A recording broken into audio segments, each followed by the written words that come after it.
короче, надо скутер достать, а потом упаковку где-то тут оставить, мы заберем на машину.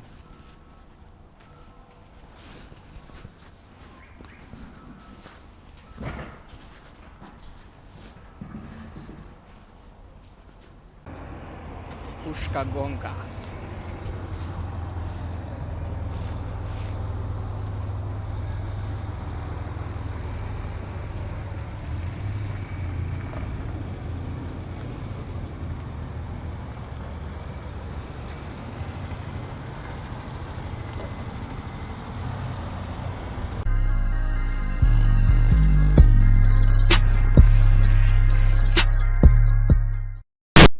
Пацаны, смотрите.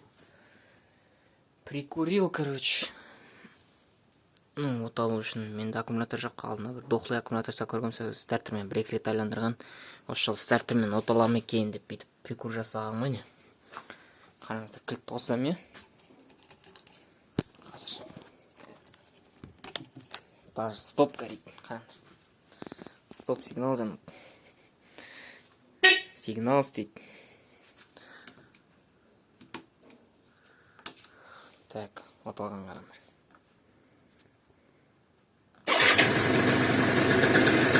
Біз кезекті бөлімімізді бастайтын боламыз. Осындай фонда Роксты көріп тұрғандарыңыздай толықтай шашып тастадым.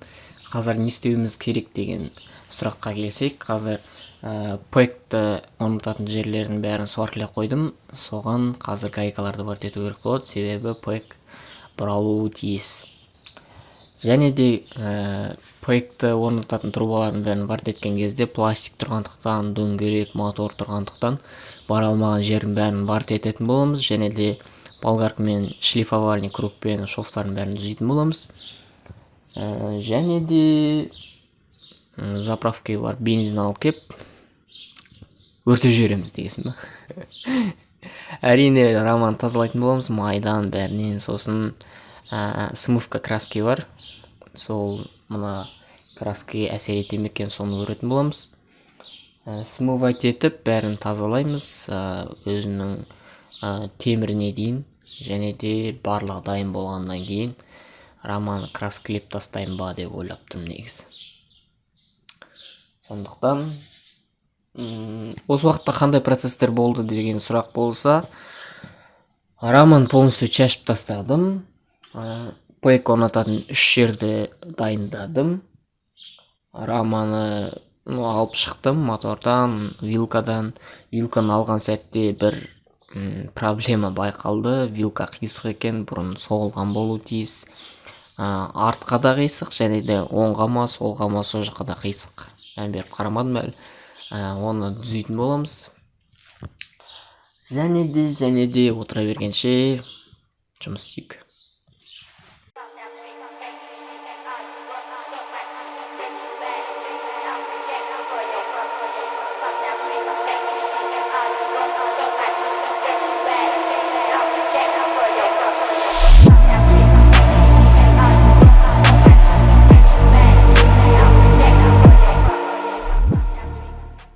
Ал достар, пэк қалай жасалады деген сұраққа келсек, осылайынан крепление вартетеміз. 15-тік труба ма, но примерно сондай. Сосын оған ішіне гайка вартетеміз бұлайын. Ал біз вартеткенде не бұлай қисық болмас үшін екі гайканы вартету керек. Бірінші екі гайканы бір-біріне вартетеміз. Мінекей. Қазір бұны қайрайтын боламыз, кішірейтіп, трубаның ішіне сию үшін. Сосын бұл ұзын болғандықтан, ол қисық кетпейді, не бұлай. Возможность болса 3 гайка, 4 гайка вартетіп соларыңызға да болады, бірақ ондай көп қажет емес, себебі ол скутерге салмақ қосады. Бізге лишний вес керек жоқ, артық салмақ. Және де біз қазір осыны қайраймыз да, бұны до конца тығамыз. Бетпен бет қып, немесе бетпен беттен чуть-чуть тарғырай. Сосын оны да вартетіп тастайтын боламыз на трубаның ішіне. Сонда бізде пэк болады. Пэк мына сияқты болтпен келеді. Осы сияқты болтты бұрай саламыз сонда. Сонда чики-чики болады. Міне мен қайрадым. Осылай. Және де бұл болт және. Міне қараңыздар. мен былай варт етіледі. Осылай варт етіледі. Міне біраз ғана бет кету мүмкін. Бұл енді көзге біліне ме, білмей ме, мен білмеймін. Жаңа қайраған кезде біраз көптеу қайрап жүріппін. Осылай варт етеміз енді.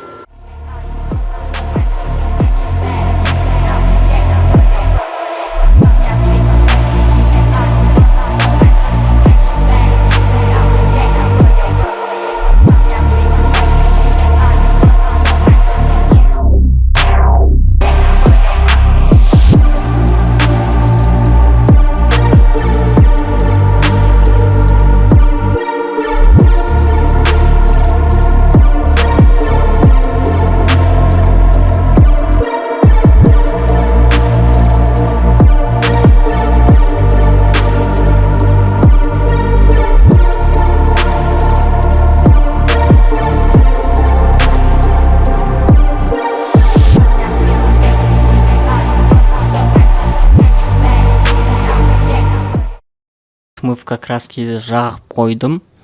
Және де смывка краскиді пластикке жағып негізі қажеті жоқ екен. Себебі алдында бір пластмасқа жағып, пластмас өте қайғылы жағдайға душар болды.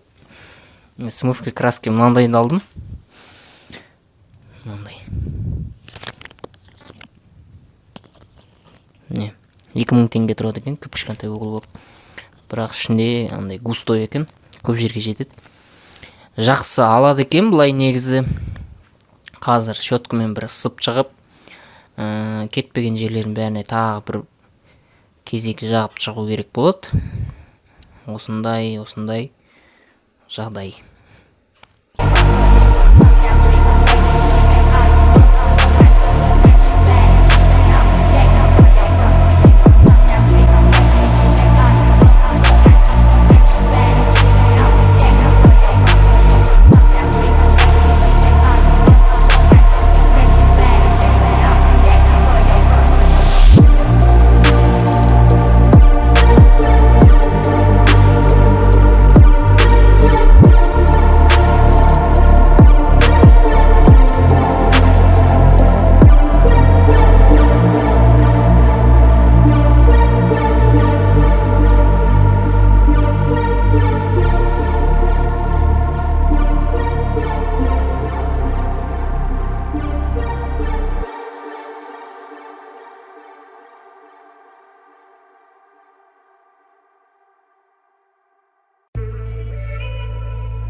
Рокстың рамасын краскілейтін сәтке де жеттік.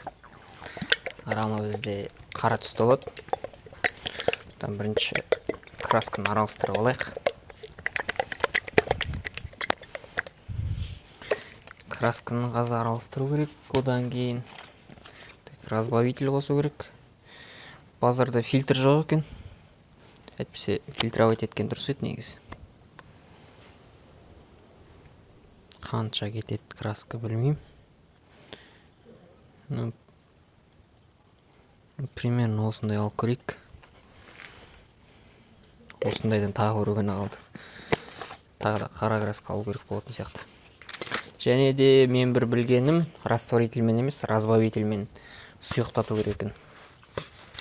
Себебі растворитель кепкен кезде красканы көтеріп жіберу мүмкін дейді. Сондықтан разбавитель қосамыз. Және де бұның бәрін араластырғанға біз электрод алатын боламыз.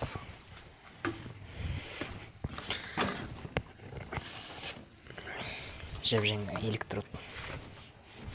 Адам яқы олар болып жатыр. Так.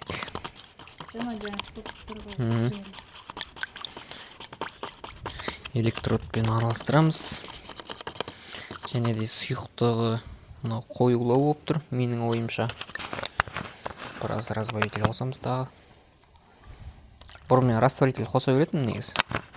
Енді осы жолы Rox'ты дұрыстап отырып краскілейін дедім де. Разбавитель алдым.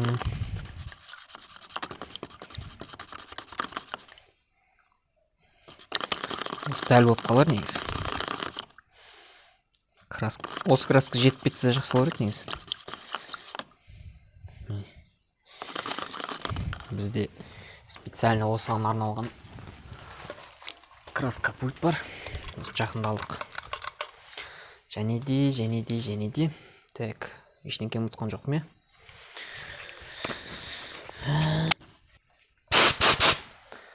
Және де, блин, тряпка керек бізге қазір. Обезжиривать ету керек, және де шаңның бәрін сүртіп алу керек рамын. Міне қазір рамын обезжиривать етейік. Ол үшін бізге краска пультқа құюға да болады, құймауға да болады. Мен құя салайын. Өз қалауларыңыз, құйсаңыз да, құймасаңыз да. Обезжириватель жоқ менде, растворитель, сондықтан растворительмен растворить етеміз. Обезжиривать етеміз. Ал кеттік, обезжиривать етейік.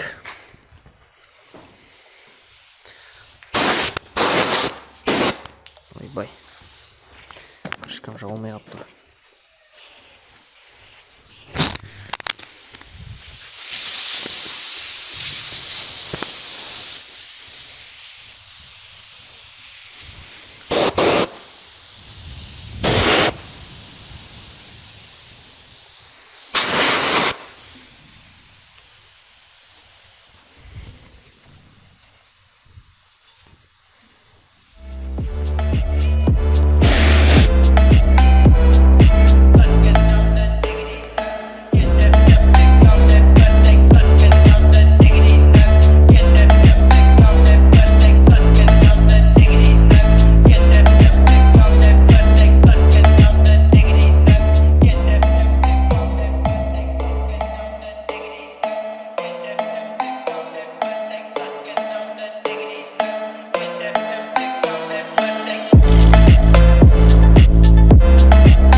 Ал енді обезжиривать еттік.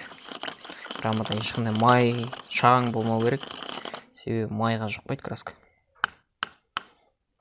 Және де краскамызды жақсылап араластырып алдық. Краска қоямыз.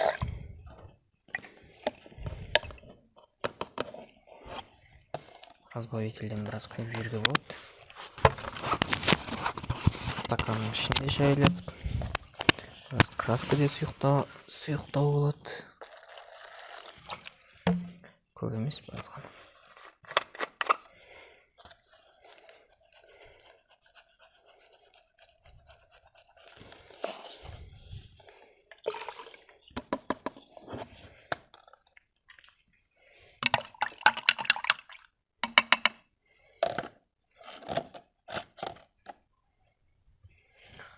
Крышкама дедік.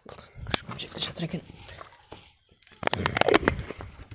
Жақсылап жабайық, және растворитель төгілген секілді. Бұлды төгіліп қалмасын. Ал, іске сәт кет, микрофонын тартылып тұрайық. Красканы дұрысталайық.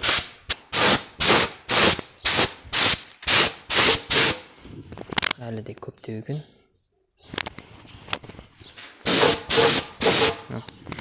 Аздау болып кетті.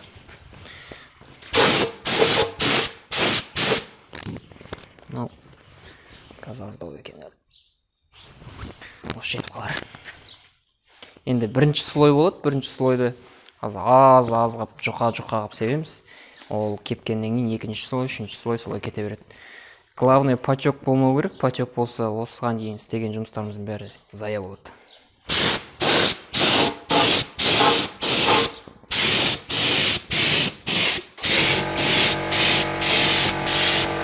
ешқайда асықпаймыз.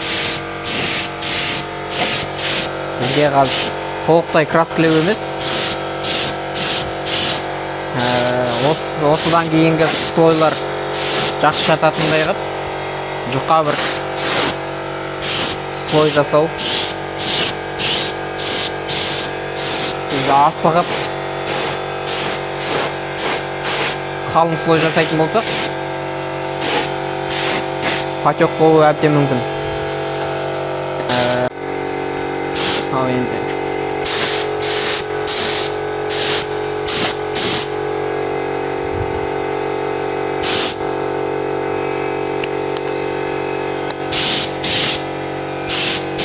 осылай жұқа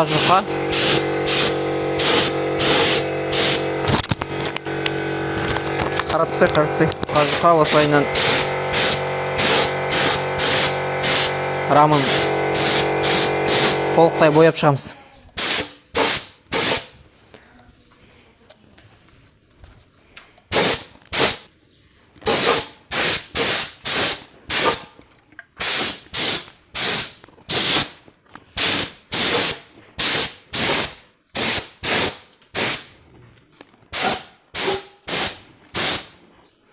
Және де астында ұмытпаймыз.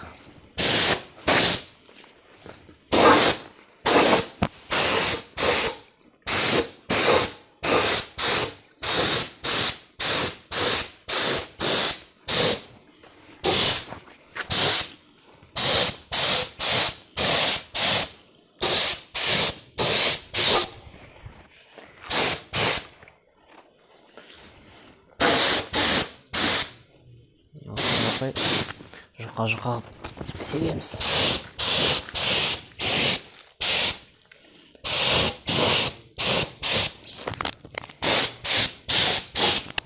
Желательно рамның толықтай үсті жағын краскілеп болғаннан кейін аударса дұрыс еді, бірақ бізде ондай мүмкіндік жоқ. Жарайды, қазір кепсін, примерно 5-10 минут уақыт өтсін, сосын екінші слой жағатын боламыз.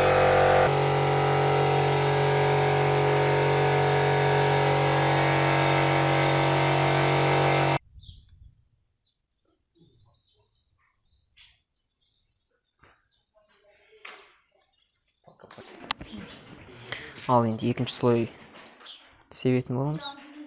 Бірінші слой кебіңкіреген секілді. Ал кеттік. Енді мына слой біраз қалыңырақ болады.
Краскіленбеген жерлерді қарап шығамыз. Үшінші слой бітті. Төртінші слойда себу керек. Себебі краскіленбеген жерлер бар. Освещение ондай идеальный болмай тұр.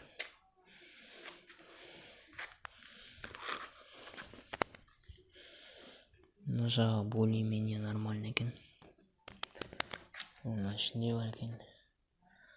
Көп көріп алып, қазір фонарикпен қоса краскасын аламыз. Краскапульттың ішінде краска. Қалыпты. Артығымен жетеді екен. Енді фонарик жаға болып краскілбеген жерлерді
салып тексеріп шығамыз, асықпай. Өйткені лакпен покрывать еткен. Оның бетін қайтадан краскілей алмаймыз.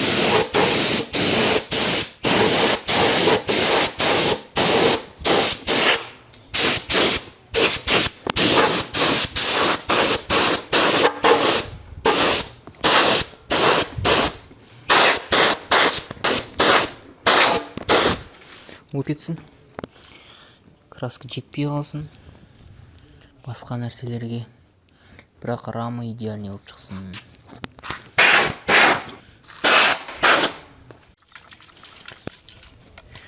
Қара краска болды, енді лакпен покрывать ету керек үстінен. Ол үшін бірінші краска пульттің үшін қара краскадан шайып алайық. Тоже растворителіміз, разбавительмен шая салам. Себебі краска бәрібір қою, келесі пайдаланғанда да. Қазір емеге лакка растворитель қолдануға болады, краска емес.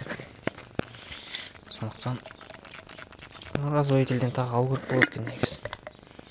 Артығымен уайымдамай қолданатындай. Осылай. Біраз қалса ештен кетпейді, өйткені лак прозрачный ғой. Қазір лак тез болайық. Бірінші лакты алып келейік. Лак 2-ге 1 езіледі. Үстіне растворитель қосылады. Қандай сұйықтықта болатын қазір сіздерге көрсететін боламын. Барлығын негізі езгенге одноразовый стакандар жақсы екен. Және қара краскаға да осымен езген болатын. Жарайды. Лакта келдік. Лакты езіп алайық енді. Лак 2-ге 1. Так, лак мынау. Қанша кететінін мен білмеймін, примерно езетін боламыз қазір.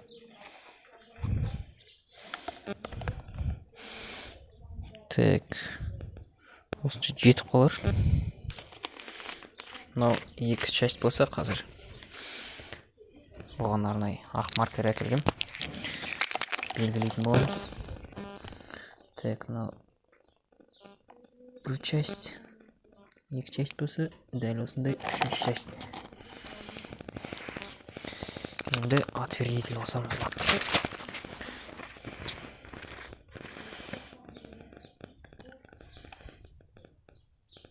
Дәл осылай. Енді бұған растворитель қосамыз. 646.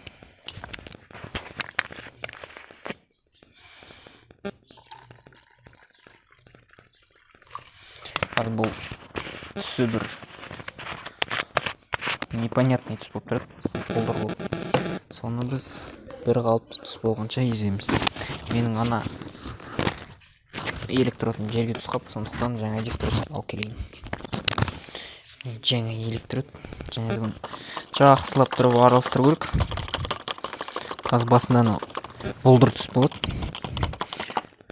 Міне. Қазір бір қалыпқа келгенше араластыратын боламыз. Мына сұйықтық дәл болып қалар негіз, бірақ тағы да қосу керек екен растворитель. Біраз қосуға болады.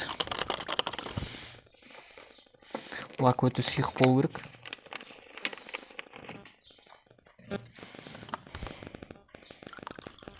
Осы жетіп қалар.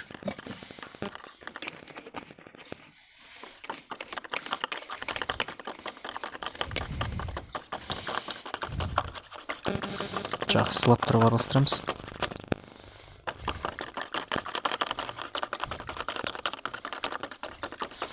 Мен жету керек, өйткені жаңа біз осының жартысындай ғана краска езгенбіз. Толығымен.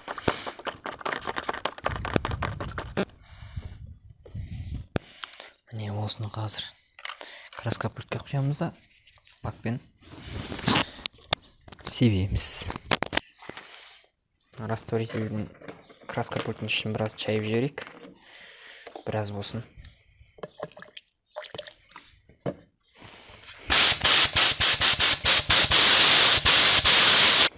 Енді компрессор қосылмай тұрғанда лакты құямыз.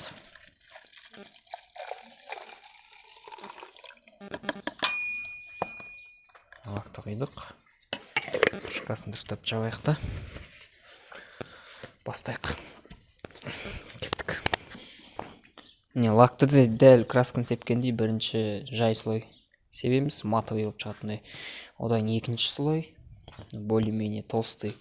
Одан үшінші слой толықтай барлық жерді жауып, общий жылтырайтын түсті келтіреміз.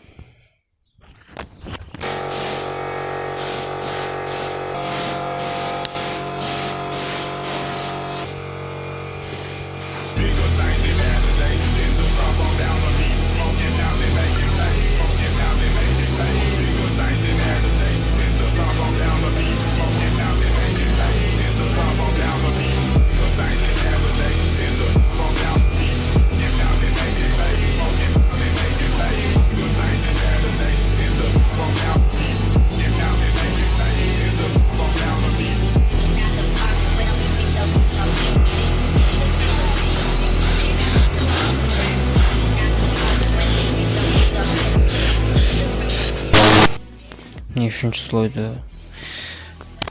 септік, барлық жерін лакировать еткен секілді болдым. Маған солай көрінді енді. Қалқалмаса бір-екі жер. Барлық жерін. Освещение дұрыс болмай тұр әйтпесе. Жақсы көрінер еді. Пистолеттен де бір су ағып бір компрессор жаққа фильтр қою керек қойдым. Сондай жағдай. Енді рама енді пластик емес.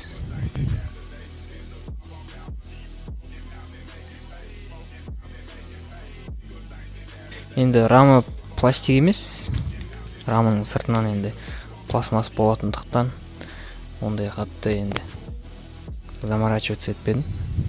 Вроде нормально шықты. Кепкеннен кейін көреміз. Қазір может лак бірінші слой, үшінші слой бірігіп бір жылтыр бір слой защитный қалыптастырып қалыр. Әзірге осы көңілге толарлық. Тек қана краска пульттен су атқан болмаса.